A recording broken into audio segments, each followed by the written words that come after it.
సువార్త 22వ అధ్యాయంలో పేతురు గారికను ప్రభువైన యేసుక్రీస్తు వారికి జరిగిన చిన్న సంభాషణ. ప్రభువైన యేసుక్రీస్తు వారి లోకం కొరకు మరి అప్పగించబడవలసిన సమయం దగ్గర పడింది. ఆయన అప్పగించబడతాను ముందుగా పేతురుతో జరిగిన సంభాషణ. ఆ విధంగా ఆ పరిస్థితుల్లో పేతురుతో ప్రభు స్పష్టంగా మాట అంటున్నారు. ఏమయ్యా మాట అంటే, మరి సీమోను మాటను ఎందుకు చెప్తాను బాగా ఆలోచించాయా. ఖచ్చితంగా అపవాదైన వాడు సాతానైన వాడు అవునా మిమ్మల్ని పట్టి గోధుమల వల్లే జల్లించాలని చెప్పండి. పట్టి గోధుమల వల్లే మిమ్మల్ని జల్లించాలని చాలాసార్లు మిమ్మల్ని ప్రయత్నం చేసి కోరుకుంటుంది. కానీ చాలాసార్లు దానికి దొరకనీయకుండా మీ నమ్మిక మీకు పోకుండాట్లుగా, మీ నమ్మిక మీరు తప్పిపోకుండాట్లుగా మీ కొరకు నేను చాలాసార్లు వేడుకున్నాను, విజ్ఞాపన చేశాను. హల్లెలూయా. వేడుకున్నారంట, విజ్ఞాపన చేశారంట. మన ప్రభు అయిన మాట బాగా ఆలకించాలి. ఈరోజు మన ప్రభు యేసుక్రీస్తు వారు ఎంత ప్రేమ కలిగిన వారు, ఎంత కృపామయుడు, ఎంత దయామయుడు, ఎంత బాధ్యత కలిగిన వ్యక్తో, ఎంతగా మన మీద ఆయన ప్రత్యేకమైన దృష్టి పెడుతున్నారు. ఈరోజు మనం గమనిస్తే ఆలోచన చేస్తే నిజంగా ఇవాళ మనందరం అనుకోవచ్చు, ప్రభువు నమ్ముకున్నాం, ప్రభులోకి వెళ్ళిపోతున్నాం, శుభ్రంగా మన ఆత్మీయ జీవితాలు సాగిపోతున్నాయి, ఎక్కడ దుష్టుడు దొరకనికుండా బాగా తప్పించబడుతున్నాం. నిజమే, వాక్యం వాస్తవం. చాలాసార్లు తప్పించబడుతున్న మాట వాస్తవే. కానీ తప్పించబడటానికి ముఖ్య కారణం ఎవరయ్యా అంటే మన ప్రభు అయిన యేసుక్రీస్తు వారు. హల్లెలూయా. ఏం చేస్తున్నారు ఆయన? సాతాను ఏం చేస్తుంది? ప్రభు ఏం చేస్తున్నారు? సాతాను మన విషయంలో ఏం చేస్తా ఉంది? ప్రభు మన విషయంలో ఏం చేస్తున్నారు? ఒక స్పష్టత కావాలి. అవునా కాదు? ఈ రోజున వాక్యాన్ని మనం గమనిస్తే ఆలోచన చేస్తే ఈ రోజు మన సబ్జెక్ట్ అదే. మన కొరకు నిరంతరము కూడా విజ్ఞాపన చేసే దేవుడు ఏంటంటే హల్లెలూయా. చెప్పండి, మన ప్రభు ఎవరు చెప్పండి? మన కొరకు విజ్ఞాపన. విజ్ఞాపన అనే మాటకు చాలాసార్లు మీతో అన్నాను. ఇతరుల కోసం చేసేది విజ్ఞాపన, మన కోసం మనం చేసుకునేది ప్రార్థన. మన కోసం మనం చేసేది ప్రార్థన అయితే, ఇతరుల కోసం చేసేది విజ్ఞాపన. వాళ్ళ ప్రభు యేసుక్రీస్తు వారు విజ్ఞాపన ప్రార్థన అంటే ఆయన ఈ లోకంలోకి వచ్చి మనందరి బాధ్యత తన మీద వేసుకొని, అవునా, చాలాసార్లు మనము అపవాదికి సాతానికి దొరకకుండా ఉన్నాడు. అసలు గ్యారెంటీ ఉండాడు. అపవాది సాతాను అబద్ధాలకు జనకుడు, మొదటి నుండి తంత్రగుండి వాడు, అవునా, మోసగాడు వాడు, నరహంతకుడు వాడు. లేఖనాలు స్పష్టంగా ప్రభు చెప్పారు. కాబట్టి వీలైనంత వరకు మోసం చేసేవాడు, వీలైనంత వరకు మనల్ని మన ఆత్మీయ జీవితంలో నుంచి క్రైస్తవులను విశ్వాసాన్ని పడద్రోయాలని చూసేవాడు. మనల్ని చాలాసార్లు పట్టి బంధించాలనుకుంటున్నవాడు. చెప్పండి, పట్టి బంధించాలనుకుంటున్న ప్రయత్నాలు చేస్తున్నవాడు చాలా సందర్భాలు. అవునా, ప్రభువే స్వయంగా చెప్పారన్నమాట. వాడు ఏం చేస్తున్నాడు? సంఘం ఎడల, దేవుని బిడ్డల ఎడల, విశ్వాసుల ఎడల, నమ్మిన వారిని, ప్రభు యేసుక్రీస్తు వారిని నమ్మిన వారి ఎడల వాడు ఏ ఆలోచన కలిగి ఉన్నాడు అనేది ప్రభు చెప్తే మనకు బాగా అర్థమవుతాం. హల్లెలూయా. ఏం చేయాలనుకుంటున్నాడు వాడు? మిమ్మల్ని పట్టుకోవాలని, మిమ్మల్ని బంధించాలని, చాలాసార్లు మిమ్మల్ని గోధుమల వలె జల్లించి ఇటు అటు శ్రమల చేత ఆడించాలని చాలాసార్లు ప్రయత్నం చేస్తున్నాడు. కానీ చాలాసార్లు వారికి దొరకనేకుండా నేను ప్రభు అంటాను. నిజంగా మీ నమ్మిక మీరు తప్పిపోకున్నట్లుగా, మీరు ఎక్కడ ఆడి చేతికి దొరకపడకుండా చాలాసార్లు మీ కొరకు నేను వేడుకున్నాను, విజ్ఞాపనం చేశాను. హల్లెలూయా. ఎంత బాగుంది ఆ మాట గమనించండి. ఈ రోజున ఎంత గొప్ప దేవుడు అండి. ఈ రోజున ఎంత గొప్ప ప్రభువుని కలిగి ఉన్నాం. ఈ రోజున అందుకని వాళ్ళ అతిశించడానికి మన దగ్గర ఏం లేదు. ఈ రోజున అతిశించువాడు అందుకని ఎవరిని బిడ్డలు ఎందుకని ఎంత కార్యం చేస్తే ఇంకేంటంటి? ఇవాళ మన అనేకసార్లు తప్పించబడటానికి, దొరకకుండా తప్పించబడటానికి మన గొప్పతనం అంటారా? మన ప్రార్థన అంటారా? మన భక్తి అంటారా? మన భయం అంటారా? కాదు. నిజంగా 100% ప్రభు యేసుక్రీస్తు వారు ఆయనను మనం నమ్మినందున, ఆయన మనం ఒప్పుకున్నందున, మనం ఆయన బిడ్డలం అయినందున ఈ రోజు మన మీద పూర్తి బాధ్యత ప్రభు తీసుకుంటాడు. హల్లెలూయా. తన బిడ్డలంటే ప్రభుకి ఎంత ఇష్టం చెప్పండి. అవునా కదా? ఎంత ఆలోచన కలిగి ఉన్నారు ఆయన మన మీద, ఎంత ప్రత్యేకమైన దృష్టి కలిగి ఉన్నారు మన మీద ఆయన. నిజంగా ఈ రోజున ఆ మాట చదువుతున్నప్పుడు పొద్దున్నే చెప్తున్నాం, ఎంత మనసు తృప్తి అనిపించిందో. నిజంగా అసలు మన కంటికి కనపడకుండా మన ప్రభు యేసుక్రీస్తు వారు మన ఎడల ఎంత బాధ్యత కలిగి ఉన్నారు నిజంగా ఈ రోజున. అవునా, ఈ లోపల మనం కూడా చాలా. అందుకని ప్రభు అంటాడు ఒక సందర్భంలో, అమ్మ కన్న తల్లి తన చంటి బిడ్డనైనా మరుచునేమో కానీ, తల్లి తన చంటి బిడ్డనైనా మరుచునేమో కానీ నేను మిమ్మల్ని ఎన్నడూ మరువనని వాగ్దానం చేసినాడు. హల్లెలూయా. వాగ్దానం చేసిన దేవుడు నమ్మదగిన వారు. ఈ రోజు పైగా ప్రభు అంటాడు యెషయా గ్రంథంలో, నా అరచేతుల మీద నేను మిమ్మల్ని చెప్పుకొని ఉన్నాను అన్నాడు. ఈ రోజు ఇంతకన్నా నమ్మనాయం కావాలి? మన అరచేతుల మీద ఏనాడు మనం పుట్టినప్పుడు వచ్చిన గీతలు ఇవి. అవునా కదా? ఇన్ని రోజులకి ఎంత పనులు చేశామో, ఎంత చేశామో, గీతలు పోయినాయా అంటే జస్ట్ ఉపమానం కానీ ఎగ్జాంపుల్ చూసినా కూడా ఎంత ఆశ్చర్యంగా ఉంటుంది. అంటే మనల్ని కూడా ప్రభు తన అరచేతిలో చెప్పుకున్నాడు. ఎప్పుడు మనము నిరంతరము మనం ఆయన జ్ఞాపకాల్లో ఉంటాం. హల్లెలూయా. హల్లెలూయా. ఎన్నడూ కూడా మనల్ని ఆయన విడువడ ఎడపోయిన దేవుడు అండి. చాలా గొప్ప అనుభవం. ఈ రోజున వాగ్దానం చేసిన దేవుడు నమ్మదగిన వారు. ఎంత గొప్ప అనుభవం చూడండి. నిజంగా మాట చదువుతున్నప్పుడు సిమోన్తోనే కాదు, ప్రతి దేవుని బిడ్డతో చెప్తున్నాడు. అవునా, వాళ్ళు అందుకని అతిశయించి వాడు క్రీస్తుని బట్టి అతిశయించాలి. ఎంత గొప్పగా యా నిరంతరము ప్రభా నా కొరకు విజ్ఞాపం చేస్తున్నావా? సాతానికి దొరకనికుండా. సాతాను ఎట్టంటాడండి? వేటగాడు, దొంగ. అవునా కదా? దొంగచాటుగా వలవేయాలని ప్రయత్నం చేస్తాడు, నిన్ను పట్టి బంధించాలని, లేకపోతే విశ్వాస జీవితంలో తొలగించాలని, మన ఆత్మీయ జీవితం నుంచి మనం బాగు చేయాలని. అవునా? దొంగచాటుగా చాలా ప్రయత్నాలు వాడు చేస్తూ ఉంటాడు. కానీ ఈ రోజున మనం ఎక్కడ వాడికి దొరకనీయకుండా ప్రభు తప్పిస్తున్నాడు. ప్రభు మన కొరకు వేడుకుంటున్నాడు. హల్లెలూయా! ఎంత బాగుంది అన్నమాట. అందుకని ఈ రోజున వాక్యం వింటున్న మనందరి జీవితాల్లో కూడా మన దేవుడు మన కొరకు ఎంత వేడుకుంటున్నాడు, మన ప్రభు మన కొరకు ఎంత వేడుకుంటున్నాడు అర్థం చేసుకొని నిరంతరం మనం ఆయనకు దాసోహం అయిపోవాలి. ఆయన దాసులం అయిపోవాలి. ఎవరు దాసులం అయిపోవాలి? మన ప్రభు అయిన యేసుక్రీస్తు వారికి మనం దాసులం అయిపోవాలి. కిందకు వచ్చినాక అంటాడు చూడండి మాట, సీమోను పేతురు, నీ మనసు తిరిగిన తర్వాత నీవు కూడా నీ సహోదరులను స్థిరపరచమని చెప్పాడంటే. హల్లెలూయా! ఎంత గొప్ప మాట చూడండి. నీ మనసు తిరిగిన తర్వాత నువ్వు స్థిరపడ్డాక ఇవాళ మన మీద కూడా బాధ్యత ఉందా లేదా? మనం కూడా దేవుళ్ళకి వచ్చినాక మనం కాస్త స్థిరపడి వాక్యపు లోతుల్లో మనం ఉన్న తర్వాత మనం కూడా అనేక మంది కొరకు ప్రార్థన చేయాలి. ఏమని చేయాలి? అపవాదికి సాతానికి ఎక్కడ ప్రభావ మా సంఘం దొరకకూడదు, మా బిడ్డలు దొరకకూడదు, ప్రతి దేవుని బిడ్డ కూడా నిరంతరం వారి చుట్టూ మీకు అవతరం తెచ్చామని వాడి కొరకు మనం కూడా ఏం చేయాలి? వేడుకోవాలి, అవుతుంది విజ్ఞాపన ప్రార్థన చేయాలి. హల్లెలూయా! చాలా మంచి అనుభవం అండి ఈ రోజున. తప్పక ఈ కడవ దినాల మరింత ఎక్కువగా మనం అందరం కూడా చేయాల్సిన ప్రార్థనలు ఇవన్నీ కూడా. కాబట్టి ఈ రోజున ఆ మాట చదువుతున్నప్పుడు నాకు ఎంత భరోసాగా ఉందో, ఎంత ధైర్యంగా ఉంది ఆ మాట ఉందా? మన కొరకు మన కొరకు మన కొరకు ప్రభు చేస్తున్న పని. కాబట్టి ఆ రీతిగా మన ఆత్మీయ జీవితం మనం కలిగి ఆ మాట అర్థం చేసుకొని ప్రభువుకు మనం లోబడతాం, ప్రభువును మహిమపడతాం. లోకాసు వార్త 23వ అధ్యాయంలో 34వ వచనం కూడా మాట మనకు కనపడతాం. చూడండి, 23వ అధ్యాయం 34వ వచనం. యేసు, తండ్రి మీరేం చేస్తున్నారో వీరు ఎదుగురు కనుక వీరిని క్షమించమని చెప్పాను. బాగా ఆలోచించండి. ఈరోజు ప్రభు యేసుక్రీస్తు వారు చేసిన మరొక విజ్ఞాపన ప్రార్థన. విజ్ఞాపన ప్రార్థన ఏం చెప్పారు? విజ్ఞాపన అంటే ఇతరుల కోసం చేసేది. ఇందాకేమో మరి శిష్యుల కోసం, మనందరి కోసం ఆయన చెప్పాను కదా. అలా సాతానికి ఎక్కడ దొరకనీయకుండా మరి మన కోసం ఆయన వేడుకున్నాడని మనం చూసుకున్నాం. ఇక్కడ కూడా మనం చూస్తే తనని సిలువెక్కించారు, 3 మేకులు కొట్టారు, దేహమంతా కొడ దెబ్బలు కొట్టారు, ఉమ్ము వేశారు, అంగీ లాగి వేశారు. ఎంతగానో ప్రభువుని ఎంత తేలిగ్గా చూడాలో అంత తేలిగ్గా చూశారు. ఎంతగా ఆయన్ని బాధ పెట్టాలో అంత బాధ పెట్టారు. చివరికి ఆయన చనిపోయాడో లేదని డొక్కల్లో కూడా పొడిచారు కదా. సిలువ వేసిన తర్వాత ఆయన నిలబెట్టిన తర్వాత, అవునా కదా, ఇంకా చచ్చాడా లేదో చూద్దామని సైనికులు డొక్కల్లో పెట్టి పొడిచినట్టుగా కూడా మనం చూసాం. అట్లాంటి వారి కొరకు కూడా ప్రభు చేసిన పని నిజంగా ఎంత విజ్ఞాపన ప్రార్థన, ఎంత క్షమాపణ ప్రార్థన చూడండి. శత్రువుల కొరకు కూడా ఆయన విజ్ఞాపన చేశాడు. హల్లెలూయా! ఎక్కడ తండ్రి కోపం వస్తుందని తండ్రికి వేడుకుంటున్నాడు. ఏమని? తండ్రి వీరు ఏమి చేస్తున్నారు, వీరు ఎదుగురు కనుక దయతో వీరిని క్షమించమని శత్రువుల కొరకు కూడా ఆయన విజ్ఞాపన చేశాడు. ఎంత గొప్ప దేవుడు, ఎంత గొప్ప ప్రభు ఈరోజు. అందుకని వాళ్ళ క్రైస్తవ జీవితంలో వాక్యమైన మనందరి జీవితాల్లో కూడా మనం కూడా వినియోగించుకోవాలి. వాళ్ళ ప్రభు యేసుక్రీస్తు వారు మనకు మాదిరిగా ఉన్నారా? ప్రభు మనకు మాదిరి కదండి. వాళ్ళ యేసుక్రీస్తు వారు ఎలా చక్కగా మనకు మాదిరిగా ఉన్నారు, ఎలా ఆయన ప్రార్థన చేశాడు. వాళ్ళ శిష్యులైన వారు నేర్చుకున్న తర్వాత శత్రువులు వారు కూడా ప్రేమించడం నేర్చుకున్నారు. మాకంటే ఎవరు శత్రువులు లేరనుకున్నారు. స్టెఫన్ లాంటి వారు కూడా మనం చెప్పాను కదా. స్టెఫన్ లాంటి వారు కూడా యేసే గొప్ప దేవుడే, నిజదేవుడని యూదులకి చాలా మందికి చెప్పే క్రమంలో, అవునా, అందరి చేత ద్వేషించబడి మరి చూసినప్పుడు గ్రామం నడి మధ్యలో రాళ్ళతో కొట్టబడ్డాడు ఆయన. మనకు తెలుసు వాక్యం. రాళ్ళతో కొట్టబడిన సందర్భంలో కూడా తన మాట మార్చడం, తన అనుభవం మార్చడం, అవునా కదా. పైకి చివరిగా మనం చూసాం, ప్రాణపోయే సమయంలో కూడా మోకాళ్ళుని అయ్యా ఈ నేరం వారి మీద మోపొద్దని వారి కోసం ప్రార్థన చేశాడు. హల్లెలూయా! తను కొట్టిన వారిని కూడా చూడండి, కొట్టిన వారిని కూడా క్షమించాడు. స్టెఫన్ లాంటి వారు కూడా యేసు ప్రభువే మాదిరి. యేసు ప్రభు ముందు చేశాడు, తర్వాత స్టెఫన్ ఆ పని చేశాడు. నిజంగా ఆ ప్రార్థన చేయగానే ఇక్కడ భూలోకంలో అంటే స్టెఫన్ ఆ ప్రార్థన చేసి తన ప్రాణం విడిచాడు, తన ప్రాణం పోయింది. ఆ ప్రార్థన చేసే క్షణాన అతనిలో ఉన్న తగ్గింపు, అతనిలో ఉన్న శత్రువుల కొరకు క్షమాపణ ప్రార్థన చేసిన పరిస్థితుల్లో నిజంగా తండ్రి కృపాసనం కూర్చున్న మన ప్రభు యేసుక్రీస్తు గౌరవార్థం లెక్చి నుంచున్నాడని బైబిల్ సెలవిస్తుంది. హల్లెలూయా! తండ్రి దగ్గర ఉన్న యేసు ప్రభు ఏం చేశాడంట? లెగించి నుంచిన స్టెఫన్కి గౌరవం ఇచ్చాడంట. నిజం. అందుకనే లేఖనాలు మీకు తెలుసు కదా. వాక్యం కీర్తన 16వ అధ్యాయం చక్కని మాట. దేవునికి ఎవరు ఇష్టం చెప్పండి? భక్తులే దేవునికి కేవలము ఇష్టలని, ఈ లోకంలో భక్తులే కేవలము శ్రేష్ఠులని బైబిల్ సెలవిస్తాం. అవునా కదా? భక్తులే కేవలము శ్రేష్ఠులంట, భక్తులే దేవునికి ఇష్టలంటే. హల్లెలూయా! స్టెఫన్ దేవునికి నిజమైన భక్తులే కాదు. మీరు ఉండాలి ఇక్కడే. నిజమైన భక్తుడండి, శ్రేష్టమైన భక్తుడు. నిజంగా ప్రాణం పోతున్న సందర్భంలో కూడా యేసే దేవుడని ప్రకటించాడు తప్ప ఎక్కడ తన జీవితంలో మాట మార్చలా. ఇంకొక ఆలోచన దానివల్ల, అవునా. తర్వాత తన కొట్టిన వారిని సైతం కూడా క్షమించాడు. నిజంగా ఈ నేరం వారి మీద మోపొద్దని క్షమించాడు. అటువంటి మాదిరి మనం కూడా పెట్టుకోవాలి. ఈ రోజున యేసు ప్రభువుని కలిగిన మనం మన ఆత్మీయ జీవితంలో కూడా మనం ఆయన మాదిరిగా పెట్టుకొని మన ఆత్మీయ జీవితాన్ని మనం కొనసాగించాలి. మంచిది.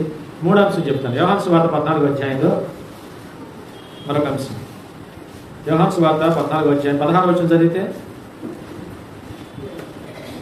నేను తండ్రిని వేడుకుందును మీ యొద్ద ఎల్లప్పుడు కూడా ఉండుటకై ఆయన వేరొక ఆదరణకర్తను అనగా సత్య స్వరూపయగు ఆత్మను మీకు అనుగ్రహించు. హల్లెలూయా. ప్రభుకి ఎంత బాధ్యత అసలు మీకు ఎలా ఉందో చూడండి. ఒక మాట చదువుతున్నప్పుడు నిజంగా నాకు ఎంత పూర్తి కడుపు నిండిపోతుంది అనమాట ఆయన చేసిన పని. ప్రభు యేసుక్రీస్తు వారు ఈ లోకంలో ఉన్నప్పుడు, అవునా కదా, ఆయన తెలుసు ఆయన లోకానికి ఎందుకు వచ్చారో తెలుసు, అవునా, ఏం చేస్తున్నారో తెలుసు, ఏం చేయబోతున్నారో తెలుసు, ఏం జరుగుతాయో తెలుసు కదా. లోకమంతరం కోసం ఆయన ప్రాణం పెడతానికి వచ్చారు. మరి ఆ విధంగా మరి చాలా సందర్భాలు మనం చూసాం. లోకం కొరకు ఆయన మరణించవలసి ఉంది, మనుషులందరి కోసం కూడా ఆయన ప్రాణం పెట్టాల్సి ఉంది, అవునా. సమయం దగ్గర పెడతా ఉంది. శిష్యులైన వారు చెప్తా ఉన్నాడు మెల్లగా, అయ్యా ఈ విధంగా జరగబోతా ఉంది, మనుషు కుమారుడు లోకముకు అప్పగించబడాలి, లోకం కొరకు ప్రాణం పెట్టవలసిన పని ఉంది, 3వ దినమున మరి తిరిగి తండ్రి చేత లేపబడతాడు. ఓ పక్కన సువార్తతో పాటు ఈ సంగతులు కూడా చెప్తా ఉన్నాడు, అవునా. వారికి అర్థం అవ్వాలి కదా. బాధ్యతలో చూసినప్పుడు ఎంతగా తన బిడ్డలైన వారిని ఆయన ప్రేమించాడంటే ఆయన గుర్తు నిజంగా, అవునా. మరి యేసు ప్రభు సువార్త ప్రకటించిన తర్వాత ఎంత అటాచ్మెంట్ పెరిగిపోయిందో ప్రభువుకను ఆనాడు క్రైస్తవ సమాజానికి. మీకు తెలుసు కదా, కొండ మీద ప్రసంగం చేస్తే 3 దినాలు కదలకుండా ఉన్నారంటే. ఎన్ని రోజులు? 1, 3, 2, 3 రోజులు 72 గంటలు కదలకుండా ఆయన ప్రసంగం విన్నారంటే. ఎంత బాగా మాట్లాడారు ఆయన. హల్లెలూయా.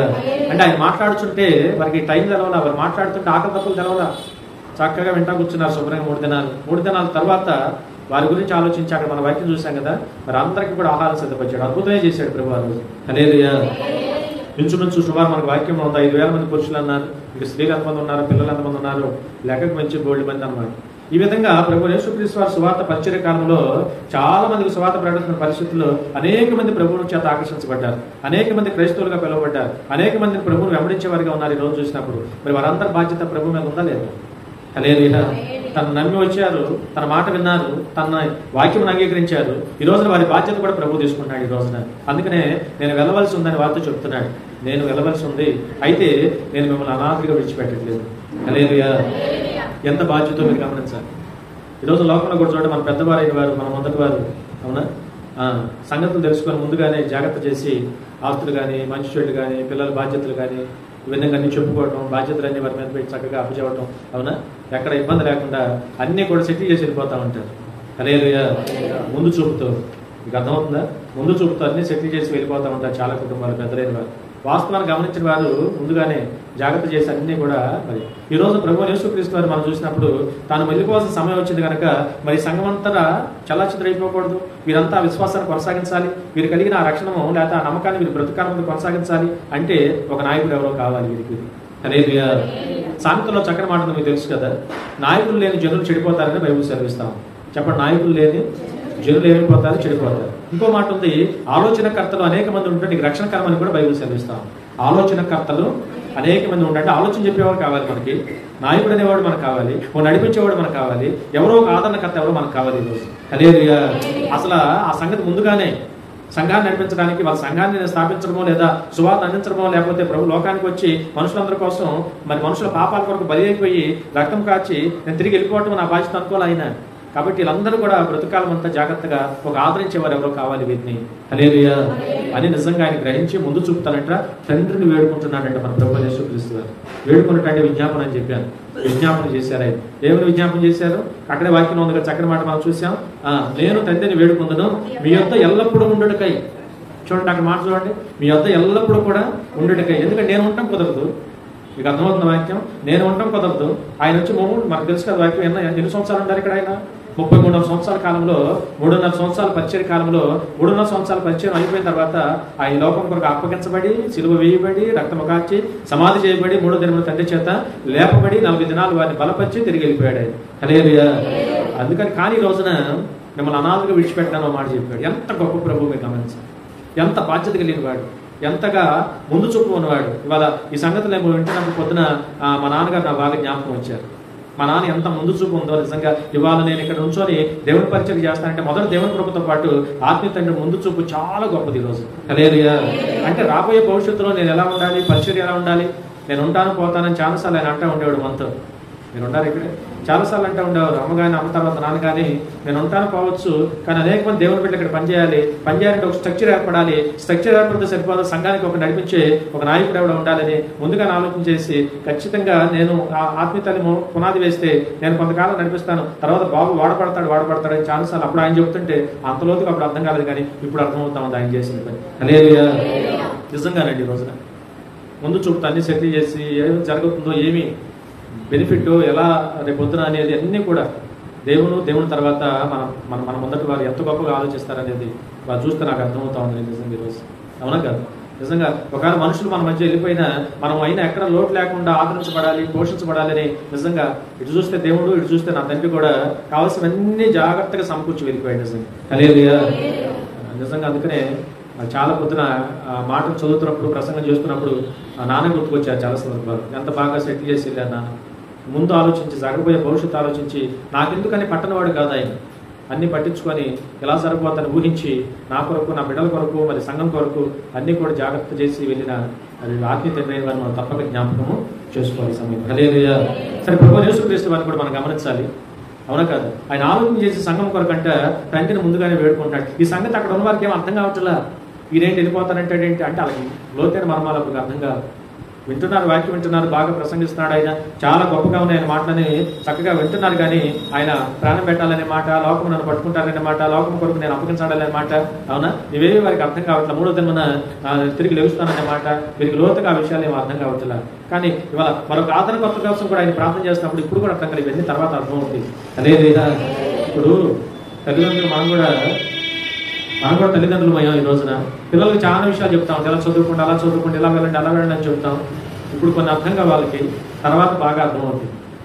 ఆ రోజున ఆత్మీయ తండ్రి ఇదిలా కట్టుకో, ఇలా రెంట్లకి లేకపోతే అలా చేసుకో, రేపొద్దున నువ్వు దేవుని పని చేసిన వెనకాల ఒక రూపాయి రాబడి ఉంటే నువ్వు ఎవరిని అడిగే పని అనుకో, నువ్వు పోషించబడతావు అనాడా అని చెప్పిన మాటలు బలవంతం చేసి మూడోది కూడా ఏమిచ్చారు మీకు తెలుసుకోవాలి పాట. హల్లెలూయా. రూపాయి వస్తా ఉంటే నువ్వు వెనకడుగు వేయకుండా నువ్వు దేవుని పని చేసుకుంటూ వెళ్ళిపోతుంటే ఆ విధంగా పిల్లలు, కుటుంబం పోషించబడతారు అని ముందు చూపుతా ఆయన చేసిన పనులు కావచ్చు.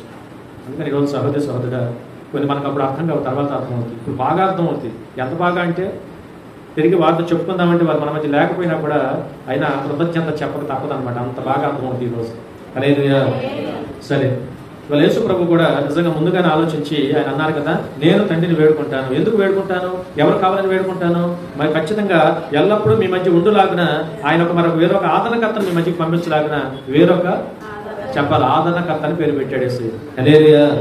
చెప్పండి, ఎవరంటే ఆయన ఆదరణకర్త, ఆదరించేవాడే. చెప్పండి, ఆదరించేవాడే. ఈరోజు నిజంగా మన జీవితాల్లో క్రైస్తవ సమాజాలకు చెప్పాలా, ఈరోజు ప్రభు యేసుక్రీస్తు వారు చేసిన త్యాగం చేసి ఆయన వెళ్ళిపోయిన తర్వాత కూడా మేడగదులు మన శిష్యులైన వారు ప్రార్థన చేయడం ద్వారా పరిశుద్ధాత్మ దేవుని తెచ్చుకున్నారు లేదా? ఆనాడు వచ్చిన తర్వాత మనం చూసాం కదా, ఈనాడు సంఘాలు కానీ, విశ్వాసాలు కానీ, దేవుని బిడ్డలు కానీ ఎన్నో సందర్భాలు మనం ఆదరించబడుతున్నామంటే వాళ్ళ పరిశుద్ధాత్మ దేవుని యొక్క ఆదరణ. హల్లెలూయా. పరిశుద్ధాత్మ దేవుని యొక్క ఆదరణ. ఎన్ని సందర్భాలు మనం ఆదరించబడుతున్నాం ఈరోజు. వాళ్ళు చూడండి, మానవ జీవితంలో మీరు గమనించాలి, వాళ్ళ మానవ జీవితంలో కష్టాలు వస్తాయి, ఇరుకులు వస్తాయి, ఇబ్బందులు వస్తాయి, బలహీనతలు వస్తాయి, వేదనలు వస్తాయి, కుటుంబాల్లో నష్టాలు వస్తాయి, కష్టాలు వస్తాయి, అవునా, బాధ వచ్చుద్ది, భయం వచ్చుద్ది, వేదన వచ్చుద్ది. కానీ ఈ రోజున ఆత్మీయ జీవితంలో మీరు చూడండి ఎంత గొప్ప ఏర్పాట్లు మనం ఉన్నామంటే వాళ్ళ సంఘం మనకు ఉండడం చేత, ప్రభు యేసుక్రీస్తు వారు మనం కలిగి ఉండడం చేత, వాక్యం మన ఎదుటి ఉండడం చేత, ఆయన సన్నిధికి మనం వచ్చి సంఘ బిడ్డల మధ్య మనం ఉండడం చేత చాలాసార్లు మనకున్న కష్టాల నుంచి తొందరగా మనం రికవర్ అవ్వగలుగుతున్నాం. హల్లెలూయా. ఒంటరి వారం కాదు ఈ రోజున. చెప్పండి, మనము ఒంటరిగా దేవుడు మనం విడిచిపెట్టలే. మనం ఒంటరి వారం కాదు, సంఘం ఒంటరి కాదు ఈ రోజు. కారణం ఏంటంటే ఒక గొప్పవాడు ఉన్నాడు ఈ రోజున, పరిశుద్ధాత్మ దేవుని సహాయం మనకు ఉంది, ఒక ఆదరణకర్త మనకు ఉన్నాడు ఈ రోజున.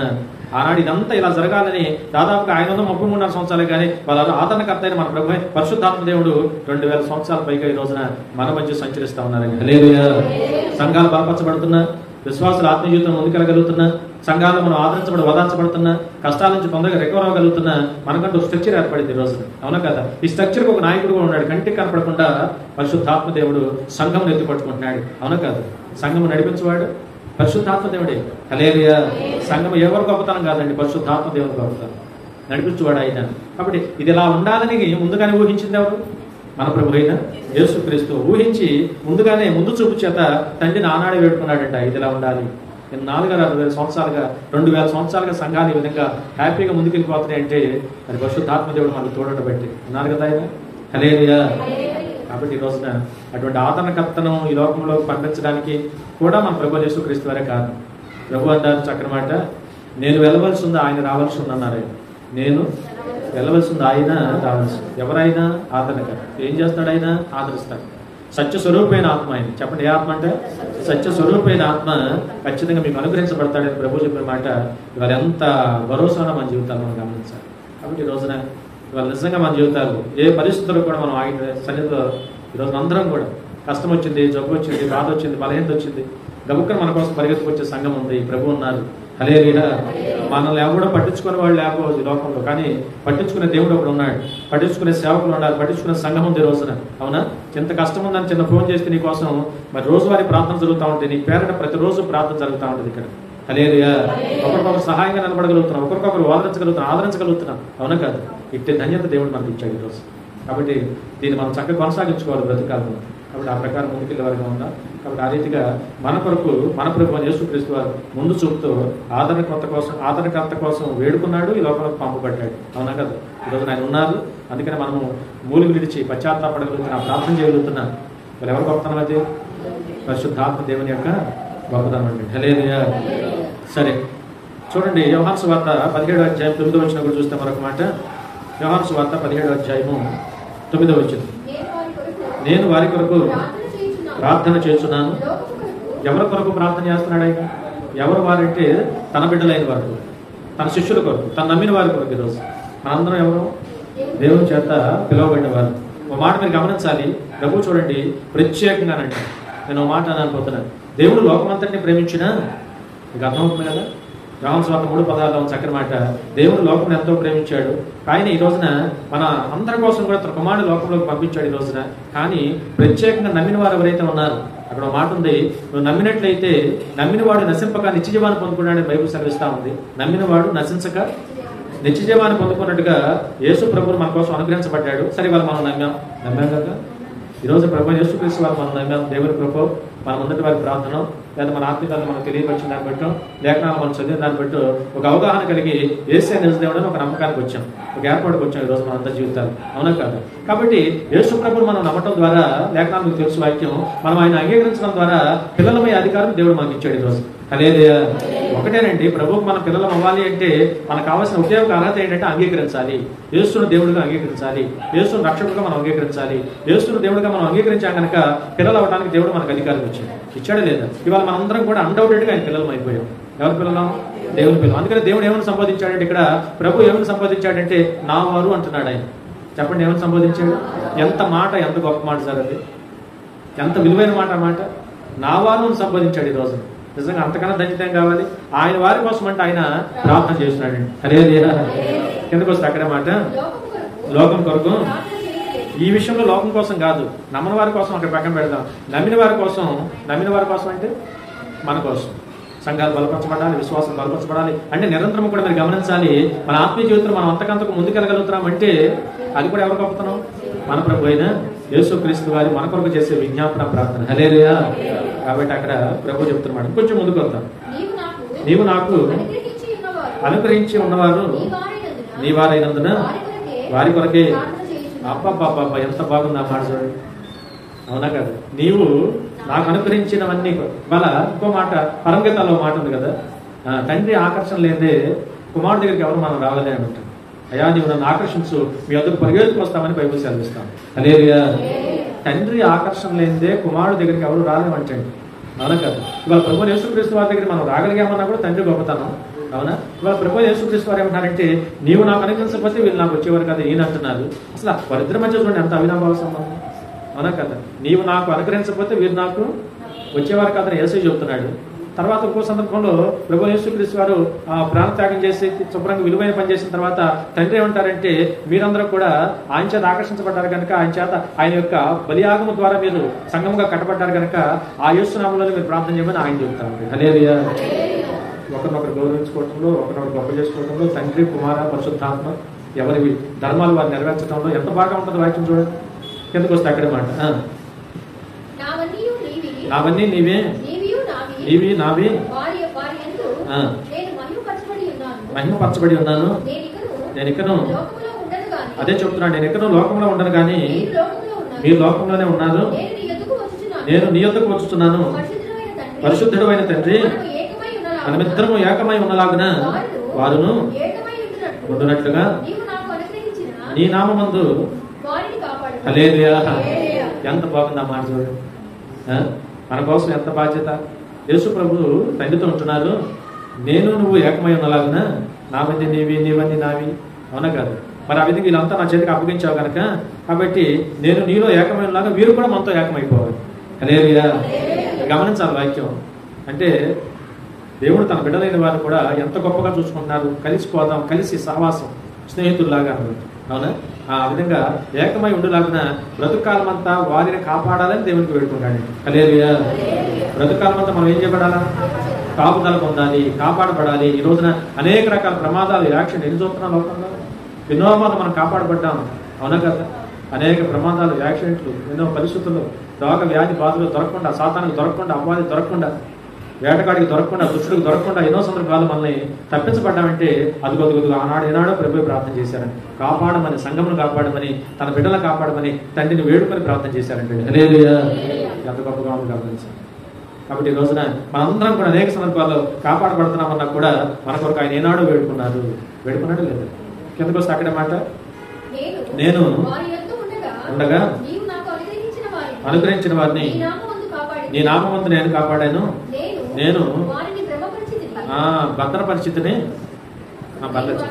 నేను వారిని భద్రపరిచితిని. చూడండి, యేసు ప్రభు అంటున్నారు, ఎంతకాలం నేను కాపాడాను, ఎంతకాలం నేను వారిని భద్రపరిచాను. ఇప్పుడు నేను ఉన్నట్లే ఇక్కడ. ఇప్పుడు ఈ మాటలను ఎందుకు చెబుతాను? అప్పగింతలు చెబుతున్నాడు యేసు. కాబట్టి ఇక ముందు నేను లేకపోయినా కూడా వారిని కాపాడే బాధ్యత తండ్రి నువ్వు తీసుకోవాలి. హల్లెలూయా. యేసు ప్రభు కూడా ప్రాణం పెట్టే సమయంలో చివరికి ఏమన్నారు ఆయన? శిలువలో పలికిన 7 మాటలు చివరి మాట చెప్పండి. అవునా కాదు? 6వ మాట చెప్పండి. తండ్రి నా ఆత్మ నీ చేతికి, 7వ మాట సమాప్తమైంది అని తల ఉంచాడా లేదు? కాబట్టి ఈ రోజున అంటే పూర్తి నమ్మకం ఏంటంటే ఈ రోజున ఖచ్చితంగా తండ్రి చేతికి అప్పగించున్నాడు. తండ్రి తిరిగి నన్ను ఆయన ఇచ్చిన మాట ప్రకారం 3వ దినం మళ్ళీ తిరిగి నన్ను లేపుతారు. హల్లెలూయా. కాబట్టి ఈ రోజున మనల్ని కూడా ఎవరి చేతికి అప్పగించి వెళ్ళాడు? యేసు తండ్రి చేతికి అప్పగించి నిరంతరము నా బిడ్డలైన వారిని అనుగ్రహించిన వారు కాపాడుము అని అప్పగించారు. ఎందుకంటే ఈ రోజున అనేక సందర్భాలు మనం కాపాడబడుతున్నామంటే మన ప్రభువు యేసుక్రీస్తు వారి యొక్క విజ్ఞాపన ప్రార్థన అంటారు. మీరేమంటారు? హల్లెలూయా. చాలు. రోమపత్రిక 8వ అధ్యాయం 31వ వచనం. రోమపత్రిక 8వ అధ్యాయం 31వ వచనం.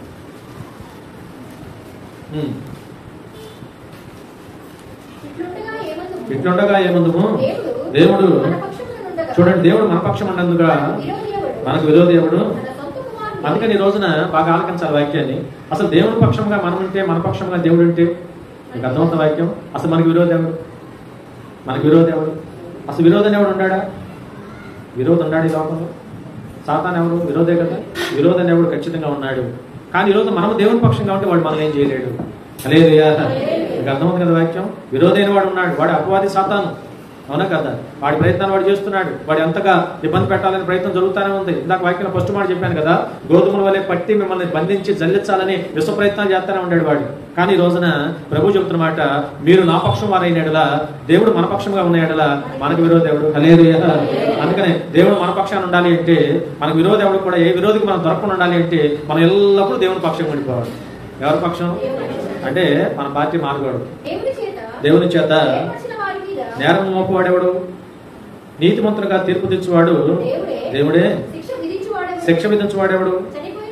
చనిపోయిన క్రీస్తు యేసే. చాలు, ఈ మాట గమనించాలి. అవునా కాదు? నేరం మోపాలన్నా, శిక్ష విధించాలన్నా, తీర్పు తెచ్చాలన్నా 3 మాటలు చెప్పండి. నేరం మోపాలన్నా, శిక్ష విధించాలన్నా, తీర్పు తెచ్చాలన్నా, ఒక మనిషి నీతిమంతులుగా తీర్పు తెచ్చాలన్నా సర్వాధికారము మన ప్రభువుకే ఉంది. హల్లెలూయా. హల్లెలూయా. గమనించాలి, ఎంత గొప్ప ప్రభు చూడండి. ఇవాళ అపవాది సాతాను వచ్చి నీ మీద నేరం మోపుతానంటే ఈయన ఒప్పుకోడు. ఆ నేరం మోపు నువ్వు చెప్పే సాడీలంట ఇంటా కూర్చోడు ఆయన. నేను చూసుకుంటాను ఆ బిడ్డ సంగతి. హెచ్కేల్ విషయంలో కూడా సంఘటన జరిగింది. హెచ్కేల్ కూడా పరలోకమందున దేవుని సన్నిధికి వెళ్తే హెచ్కేల్తో పాటు సాతాను కూడా పోయిందండి. పోయి ఏం చేయడానికి వెళ్ళింది? ప్రభు ముందుకు వెళ్ళి హెచ్కేల్లో ఉన్న తప్పులు 1-2 తప్పులు మానవుడు అన్న తర్వాత గ్యారెంటీ 1-2 తప్పులు అంటే ఇది ఈ తప్పు ఉంది, ఆ తప్పు ఉందని దేవునితో సాతాను ఫిర్యాదు చేయడానికి పోయిందండి. ఫిర్యాదు అని బైబిల్ పితృ చేయడం పోయింది. బాగా అర్థం ఉంటారు. అవునా కదా? కొంతమంది ఉంటారు. ఆ ఇంటి ఆయన వచ్చేటప్పటికి పక్కింటి రెడీగా ఉంటుంది. ఇవాళ ఏం జరిగింది తెలుసా మీ ఇంట్లో? వాళ్ళ ఆయనకి నువ్వు చెప్పడం ఏంటి అంటే కడుపుబ్బరం అనమాట. గ్యాస్ అర్జెంటుగా ఎదురుపడిపోయి ఆమె అంటే ఏం జరిగిందో ముందు అర్జెంట్ చెప్పారు, పితృలు చెప్పారు వాళ్ళ ఆవిడ మీద వాళ్ళ పిల్లల మీద చెప్పేసి ఆయన అసలు ఆఫీస్ మీద వచ్చే వేడిలో ఎన్ని ఎక్కిచ్చేస్తే ఇంటికి వెళ్ళగానే భయపోయిన బాధాలి. అప్పుడేమో అట్లాంటి బ్యాచ్ 100 మంది ఉంటారు. ఆ బ్యాచ్ ఎవరి బ్యాచ్ చెప్పినా సాతాను సంబంధికులు. సాతానికి కొంత ఫస్ట్ నుంచి ఆ మనస్తత్వం ఉందా లేదా? సాతానికి చెప్పుడు చూసినప్పుడు ఫిర్యాదు చేయటం, పితృలు చేయటం, ఏసుకేలి మీద దేవునికి పితృలు చేయడానికి పోయింది. ఇది పలానా లోపం ఉంది, పలానా లోపం ఉంది, అది ఆ లోపం ఉంది, ఈ లోపం ఉందని. అవునా? మళ్ళీ వస్త్రాలు వేసుకొని వచ్చాడు, అది ఇదని చెప్పకపోతే తండ్రి దేవుడు ఏమన్నాడు తెలుసా? నా బిడ్డ సంగతి నేను చూసుకున్నాను. అబ్బా లేదు, ఎంత గొప్ప మాట వాడాడు తెలుసా? నా బిడ్డ సంగతి నేను చూసుకుంటాను. 1-6 ఉంటే నేను అవసరం చివాట్లు పెట్టుకుంటాను, మొట్టికాయలు వేస్తాను, శుద్ధి చేసుకుంటాను, కడిగించుకుంటా. దూతలు ఉండాలి 3 మంది నా దగ్గర. శుభ్రంగా స్నానం చేపిస్తా, మళ్ళీ వస్త్రాలు తెప్పించేస్తా, తెల్లని వస్త్రాలు తెప్పించేసుకుంటా. అసలు మాకు సంబంధించిపోయి నువ్వు ఎందుకు వచ్చావు మహిమ ఉందని తిట్టాడేసి. లేదు ఎంత అసలు ఆ మాట ఎంత ధైర్యాన్ని ఇచ్చిందండి ఈరోజు. పితృ చెబితే అవునా కదా వింటాడు అసలు ఆయన. ఇప్పుడు నేను ఇందా చెప్పిన సంఘటనలో కూడా అసలు ఈయన గట్టివాడైతే మా పక్కింటి మాట్లాడాడా వెళ్ళాలమ్మా మా మావిడి సంగతి నేను చూసుకున్నాడు పో అంటాడు అక్కడ. అంటే ఇంకోసారి చెప్పుద్దామా కడుపు గ్యాస్ పాము పగిలిపోవచ్చు ఇంకోడు ఈయనంటే కదా. ఎంత దేవుడు ఎంత గొప్పవాడు మీరు గమనించే. సాతాను చెప్పిన మాట వల్ల ఉన్నాడు ఆయన. అసలు పొరపాటు నీ సంగతి నువ్వు చూసుకో అని వెంటనే మరి ఆ విధంగా దూతను అప్పటికప్పుడు దూతను పిలిపించి ఏసుకెళ్ళి లోపలికి తీసుకెళ్లి శుభ్రంగా స్నానం చేయించి తెల్లని వస్త్రాలు ధరింపు చేయమని దేవుడు అక్కడ ఆజ్ఞ ఇచ్చాడంటే. హల్లెలూయా. ఈ మాటలు బట్టి ఎంత ధైర్యం వస్తా ఉంది మనకి. మన మీద ఎంత ప్రేమ కలిగి ఉండాలి ఆయన, మన విషయంలో ఎంత శ్రద్ధ కలిగి ఉండాలి ఆయన, ఎంత గొప్పగా మనం చూస్తున్నాడు ఆయన. అవునా కదా? ఈ రోజున అందుకని నేరము మోపాలన్నా, అవునా, శిక్ష విధించాలన్నా, తీర్పు తెచ్చాలన్నా, నీతిమంతులుగా మార్చాలన్నా ప్రభువుకి అధికారం తప్ప ఇంకెవరికి అధికారం లేదు. హల్లెలూయా. అప్పుడు ఎంత గొప్ప ప్రభువుని కలిగి మనం ఎందుకు బాధపడాలి? అందుకనే ఎన్ని అనుమానం లేకుండా ప్రభు మీదే ఉండాలి ఈరోజు. అందుకే నాకన్నా దేవుని పార్టీలోనే మనం ఉండాలి, ఏ పార్టీలు మనకు అనవసరం. హల్లెలూయా. దేవుడు గొప్పవాడు, ప్రేమమయుడు. అసలు తన బిడ్డగా మనం ఉంటే ఎంత విలువిస్తున్నాడు ఈ రోజు వాక్యం చూస్తే అర్థమవుతాం. అందుకని ఈ రోజున భక్తులుగా ఉందాం, దేవుని బిడ్డగా ఉందాం, ప్రభువుని వెంబడిద్దాం. అవునా కదా? చివరికి అక్కడ చక్కని మాటలు మనకు కావాల్సిన మాట ఈ రోజున ఇంకేం చేస్తున్నాడు ఆయన? అంతేకాదు మృతుల్లో నుండి లేచిన వాడును, దేవుని కుడిపార్శ్వమందు ఉన్నవాడును, మన కొరకు విజ్ఞాపనము కూడా చేయవాడును. హల్లెలూయా. ముగింపు వచ్చేసాం. వాళ్ళ వాక్యం అదే, విజ్ఞాపన చేసి యేసయ్య. చెప్పండి, విజ్ఞాపన చేసి యేసయ్య. చెప్పండి, ఎటువంటి దేవుడు అంటే? అంతేకాదు మృతుల్లో నుండి లేచిన వాడును, తండ్రి కుడిపార్శ్వమందు కూర్చున్న వాడును, మన కొరకు 3 పనులు చేస్తున్నాడు ఆయన. మృతుల్లో నుండి లేచిన వాడును, తండ్రి కుడిపార్శ్వమందు కూర్చున్న వాడును, మనందరి కోసము విజ్ఞాపన చేయవాడును. ఈ రోజున అందుకనే ఆయన ఏం ఖాళీ కూర్చోలేదండి. ఈ 2000 సంవత్సరాలుగా ప్రభు యేసుక్రీస్తు వారు మరణించి తిరిగి వెళ్ళిపోయిన తర్వాత కూడా పెద్ద బాధ్యత ఆయన మీద తీసుకున్నారు. చాలా పెద్ద డ్యూటీలో ఉన్నారు లేదా? వాళ్ళు నిరంతరం కూడా తండ్రి కుడిపార్శ్వం కూర్చొని, తండ్రి కుడిపార్శ్వం ఉంది, కుడిది కాదు కుడిపార్శ్వం మంది కూర్చొని మన కోసం విజ్ఞాపన చేస్తున్నాడు అంటే. హల్లెలూయా. ఎంత గొప్ప ప్రభు చూడండి. ఈరోజు నిరంతరము కూడా తన బిడ్డలైన వారి కొరకు విజ్ఞాపన అంటే మనం అన్ని చేసే ప్రార్థనని మోసుకొని వెళ్ళి తండ్రికి, అవునా, నేను చాలాసార్లు మీతో అన్నాను, తండ్రి అయిన దేవుడు ఇచ్చేవాడైతే కుమారుడు ఇప్పించేవాడు, పరిశుద్ధాత్మ దేవుడి గురించి మన చేత యుక్తంగా ఎలా అడగాలో అడిగించేవాడు అని చెప్పారు. హల్లెలూయా. ఇచ్చేవాడు తండ్రి, ఇప్పించేవాడు కుమారుడు, ఇక్కడి నుంచి మన చేత జాగ్రత్తగా అడిగించేవాడు పరిశుద్ధాత్మ దేవుడి రోజున. అందుకని ఈ రోజున తండ్రి కుడిపార్శ్వం కూర్చొని మనందరి కోసం కూడా ఆయన విజ్ఞాపన చేస్తున్నవాడు. కొంచెం అక్కడే ఉంది ఒక వాక్యం. క్రీస్తు ప్రేమ నుండి మనలను ఎడబాపు వాడేవాడు. అందుకని ఈ ప్రేమకు ఎప్పుడు దూరం అయిపోకూడదు. ప్రేమ ఉందా? ఎంత ప్రేమ! ప్రభు ప్రేమ ఎంతకన్నా ఎవడు మన వాడు, ముందు చూపు కలిగిన వాడు, బాధ్యత కలిగిన వాడు, ఎన్నో మన కోసం అన్ని సమకూర్చి సిద్ధపరిచిన వాడు. హల్లెలూయా. చూడండి, యోహాను మాట మీకు తెలుసు కదా, నా తండ్రి ఇంటి అనేక నివాసాలు అబ్బాయి, నేను మీ కొరకు స్థలం సిద్ధపరచ వెళ్తున్నాను. అవునా కదా? ఖచ్చితంగా మీకు స్థలం ఉన్నాయడదా తీసుకొని పోతాను, స్థలం లేకపోతే వచ్చే సంగతి మీతో చెప్తాను. అసలు ఎంత బాగుంటాయి ఆ మాటలు చూడండి. ఎంత బాధ్యత మన మీద, ఎంత మనకు విలువ ఇచ్చాడు ఈ రోజున. ఏ విధము చేతనైనా అక్కడ ఉంచాలి మనల్ని. ఆ నిత్య రాజ్యం, ఏ రాజ్యం చెప్పండి? అది నిత్య రాజ్యము. ఏ జీవం చెప్పండి? నిత్య జీవము. ఆ నిత్య రాజ్యంలో, నిత్య జీవంలో మనందరినీ ఉంచాలని, ఆ స్థలంలో మనల్ని కూడా మనకు కూడా స్థలం ఇవ్వాలని ఎంత ఆశ కలిగి ఉన్నాడు యేసు ఈ రోజు. హల్లెలూయా. అందుకని ఇటువంటి ప్రభు ప్రేమ నుంచి మనం ఎన్నటికీ దూరం అవ్వకూడదు. అందుకని వాక్యంలో ఉంది కదా, అటువంటి క్రీస్తు ప్రేమ నుంచి మనల్ని ఎడబాపేవాడేవాడు? శ్రమ అయినను, బాధ అయినను, హింస అయినను, కరువైనను, వస్త్రహీనతైనను, ఉపద్రవమైనను, ఖడ్గమైనను మనలను ప్రభు ప్రేమ నుండి ఎడబాపునా అని వాక్యం చదివిస్తాను. హల్లెలూయా.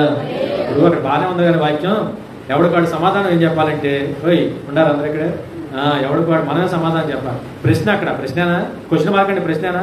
చదువుకున్నారుగా, క్వశ్చన్ మార్క్ ప్రశ్న కంటే జవాబు మనం చెప్పాలని అడుగుతున్నాడు అక్కడ.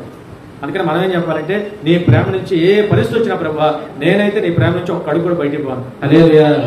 రెండో మాట, శ్రమ వచ్చినా నీ ప్రేమ నుంచి నేను బయటకు పోను, బాధ వచ్చినా నీ ప్రేమ నుంచి నేను బయటకు పోను, హింస వచ్చినా నీ ప్రేమ నుంచి నేను బయటకు పోను, కరువు వచ్చినా నీ ప్రేమ నుంచి నేను బయటకు, వస్త్రహీనత వచ్చినా తర్వాత చెప్పరేమ్మా మీరు. హల్లెలూయా. నీ ప్రేమ నుంచి నేను బయటికి, ఉపద్రవం వచ్చినా ఖడ్గం వచ్చినా నీ ప్రేమ నుంచి నేను బయటికి పోనని ఇప్పుడు మనం గట్టిగా సమాధానం చెప్పాలి. హల్లెలూయా. చెప్పారు కదా సమాధానం. ఇప్పుడు చెబుతా చూడండి. రాబోయే రోజుల్లో చాలా కఠినమైన పద్ధతులు వస్తాయి. నేను వీడియో ముఖంగా చెబుతున్నాను, గ్యారంటీ. చాలా కఠినమైన పద్ధతులు రాబోతాను. క్రైస్తవుల మీద ఒత్తిడి రాబోతాను, రోజులు రాబోతామని. ఆ క్షణాన్ని నువ్వు చెప్పే మాట కీలకం అవుతుంది. హల్లెలూయా. ఆ క్షణాన్ని నువ్వు చెప్పే మాట నేను లేదా సంఘము ఎవరు చూశారు చూడలేదని కాదు, చూచుచున్నవాడు ఆయన. హల్లెలూయా. మనం చెప్పే మాట ప్రభుత్వాలు ఇబ్బందిని అడగొచ్చు, అలా ఎలవెన్సులు పోతాయి, నువ్వు క్రైస్తవుడువా కాదా. ఆ ఎలవెన్సులు వచ్చి రాకుండా నేను ప్రభువు నమ్ముకున్నానని నువ్వు చెప్పగలగాలి. ప్రభువుని నేను నమ్ముకున్నాను, ఏ కష్టం వచ్చిన ఏ పరిస్థితి వచ్చినా ప్రభు ప్రేమ నుంచి నన్ను ఏది దూరం చేయదు, ప్రభు ప్రేమ నుంచి మనం దూరం జరగను, నేను బైబిల్ తీసుకొని చర్చికి వెళ్తాను చెప్పాలా అవుతుంది. హల్లెలూయా. చెప్పవలసిన ఖచ్చితమైన రోజులు రాబోతామని ఖచ్చితమైన. అందుకని ఇది కూడా ఆ దైవ సేవకులు ఏమన్నారంటే, ఎందుకు ఈ పరిస్థితి వస్తుంది, దేవుడు ఎందుకు అనుమతించాడంటే, దేవుడు అనుమతి మన దేవుడు జరగదండి. ఏ విషయంలో కూడా సాతానికి ఎవరు అనుమతించారు, దేవుడే అనుమతించాడు. కాబట్టి అనుమతి ముందు జరగదు. ఎందుకు ఇది కూడా ఎందుకయ్యా అంటే, దేవుడు అన్నారంట దర్శనం తగ్గుతప్పటికి ఖచ్చితంగా గట్టిగించలేదు తేలాలి. ఇప్పుడు నిజమైన క్రైస్తవుడు ఎవడో తేలాలా, దేవుని కోసం నిలబడేవాడు ఎవడో తేలాలా.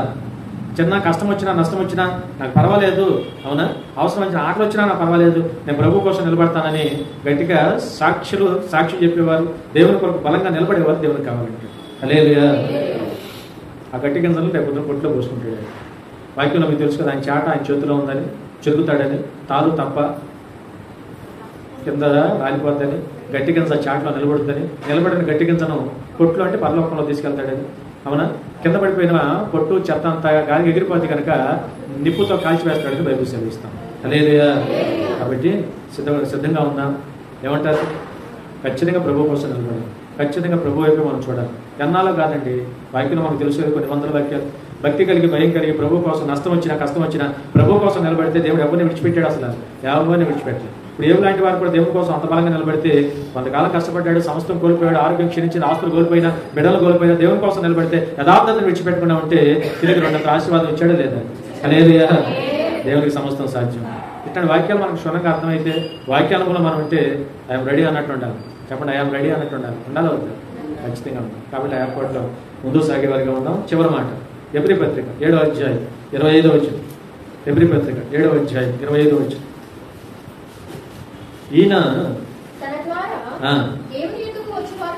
ఈయనంటే ఎవరు ఇక్కడ? ప్రభు అయిన యేసుక్రీస్తు వారు. అప్పుడు యేసు అని చదువు. యేసు తన ద్వారా తండ్రి అయిన దేవుడిని చదవచ్చు. యేసు తన ద్వారా తండ్రి అయిన దేవుని యొద్దకు వచ్చువారి పక్షమున విజ్ఞాపన చేయుటకును నిరంతరం కూడా జీవించుచున్నాడు కనుక వారిని సంపూర్ణముగా రక్షించుటకైనా యేసు శక్తిమంతుడైనాడు. హల్లెలూయా. ఎంత గొప్ప విషయం చూడండి. అవునా కదా? యేసు తన ద్వారా తండ్రి అయిన దేవుని దగ్గరకు వచ్చేవారు. వాళ్ళు మనందరం వచ్చాము లేదు, వచ్చేవారి మీద వారి బాధ్యత ఉంది. వచ్చువారి పక్షం చెప్పండి, వచ్చువారి పక్షం. వచ్చేవారంటే ఎవరు వస్తారు? నమ్మిన వాడు వస్తారు, యేసును అంగీకరించిన వారు వస్తారు. బయట వాళ్ళు వస్తున్నారు. ఇప్పుడు ఎవరు వస్తున్నాం? వచ్చినామంటే ఎందుకు వచ్చామంటే ప్రభుని అంగీకరించాం, ప్రభుని నమ్మాం, పరిశుద్ధ గ్రామం చేతపట్టాం, యేసు ప్రభు నిజదేవుడు నమ్మాం కనుక, ఆయన మనం అంగీకరించాం కనుక వాళ్ళ ఆయన దగ్గరికి వచ్చి కూర్చున్నాం లేదా? ఇట్లా తన ఎత్తుకు వచ్చిన వారి కోసం అంట విజ్ఞాపన చేయడానికి. చెప్పండి, ఏం చేయడానికి అంటే? అందుకని వాళ్ళు ఎంత మాత్రం విడిచిపెట్టండి. అందుకనే ప్రత్యేకత ఉంది ఆయన మన దగ్గర. ఆయన దగ్గర మనకు ప్రత్యేకత ఉంది. ఈ రోజున ఆయన దగ్గరికి వచ్చే ప్రతి వారి విషయంలో కూడా ఖచ్చితంగా దేవుడు విజ్ఞాపన చేసే దేవుడని, విజ్ఞాపన చేయడానికి నిరంతరం కూడా ఆయన జీవించుతున్నాడని వాక్యం సెలవిస్తాం. హల్లెలూయా. యేసు ప్రభు జీవం కలిగి ఉన్నారు కదా, వాక్యంలో మీకు తెలుసు కదా. 3వ దినం తండ్రి చేత లేపబడ్డారు, సజీవుడిగా లేపబడ్డాడు. వాళ్ళ సజీవుడు అని చెప్పొచ్చా లేదు?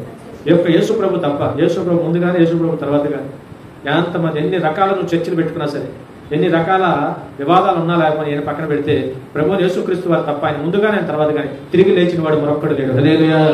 హల్లెలూయా. తిరిగి లేచిన వాడు మన ప్రభు అయిన యేసుక్రీస్తు మాత్రమే. నేటి వరకు సజీవుడిగా ఉన్నవాడు ఆయన ఒక్కడు మాత్రమే. నేటి వరకు సజీవుడిగా ఉన్నవాడు ఆయన మాత్రమే ఈ రోజు మన జీవితం. అందుకని ఈ రోజు ప్రభు అన్నారు, నేను ముద్రుడనైతే కానీ యుగ యుగంలో కూడా నేను సజీవుడు అని చెప్పాడు ఆయన. నిరంతరము జీవించున్నవాడు ఆయన. అందుకని ఈ జీవిస్తున్నవాడు చేసే పని ఏంటంటే నిరంతరం మన కోసం విజ్ఞాపన చేస్తాడు. మనం అంటే తన యొద్దకు వచ్చేవారు, చెప్పండి అన్నమాట. తన యొద్దకు అంటే వాళ్ళు రావాలా వద్దు. మనం ఏ పరిస్థితి ఉన్నా మన జీవితాన్ని ఉందా ఆయన దగ్గర. హల్లెలూయా. ప్రభు పని మాత్రం మనం నిర్లక్ష్యం చేయకూడదు. ఎట్లాంటి పరిస్థితుల్లో కూడా ఏ నియమం అయితే ఆయన పెట్టాడు, ఏ ప్రమాణం అయితే మనం చేశామో, ఏ తీర్మానం అయితే మనం తీసుకున్నామో, మనం బలవంతం చేశారు ఎవరన్నా? మన ఇష్టమైన తీర్మానం తీసుకున్నాం కదా. ఏ తీర్మానం అయితే మనం తీసుకున్నామో దాని మేరకు నిరంతరం ఆయన దగ్గరికి వచ్చిపోతా ఉంటారు. కావాలా వద్దా? వచ్చుచున్న వారి పక్షమున ఆయన విజ్ఞాపన చేస్తాడు. హల్లెలూయా. జీవించున్నాడు కనుక వారిని సంపూర్ణంగా రక్షించడానికి. ఎలా రక్షించడానికి? సంపూర్ణంగా పరిపూర్ణంగా వారిని రక్షించడానికి ప్రభు యేసుక్రీస్తు వారి శక్తిమంతుడై ఉన్నారు. హల్లెలూయా. ఇటువంటి మాటలు నిజంగా మనకి ఎంతో బలం, ఎంతో ఆదరణ, ఎంతో శక్తి రోజు. కాబట్టి ఇటువంటి ప్రభువును మనం కలిగి ఉన్నాం కనుక తప్పనిసరిగా రక్షించుటకు సమర్థుడైన. అవునా కదా? ఇప్పుడే కాదండి, ఈ కొద్ది కాలమే కాదు, రేపొద్దు మన ఆత్మను కూడా రక్షించబడాయి, నిరంతరం కూడా రక్షించబడాయి. ఆయనే మన ప్రభు అయినా. అటువంటి గొప్ప ప్రభు మనకున్నాడని, విజ్ఞాపన చేసే ప్రభు మనకున్నాడని ధైర్యంగా ప్రభు వైపు చూద్దాం. ఎంత వీలైతే అంత ఆయన గొప్ప చేద్దాం, ఆయన మహిమపడదాం, ఆయన స్తుతిద్దాం, ఆయన ఆరాధిద్దాం. అవునా కదా? ఆయన బట్టి అతిశయపడదాం. అందుకని అతిశయించువాడు, హల్లెలూయా చెప్పాలి, అతిశయించువాడు క్రీస్తుని బట్టి అతిశయించాలి. మరి ఎంతగా చేస్తున్న వాడిని బట్టి మనం అతిశయించాలి వద్దా? ఆయన బట్టి అతిశయిద్దాం, ఆయన వెంబడిద్దాం. సదాకాలం మన ప్రభు మనకి ప్రార్థన చేసుకుందాం. దయచేసి చిన్న ప్రార్థన చేసుకుందాం. పరిశుద్ధ ప్రేమ మా ప్రభు సర్వశక్తి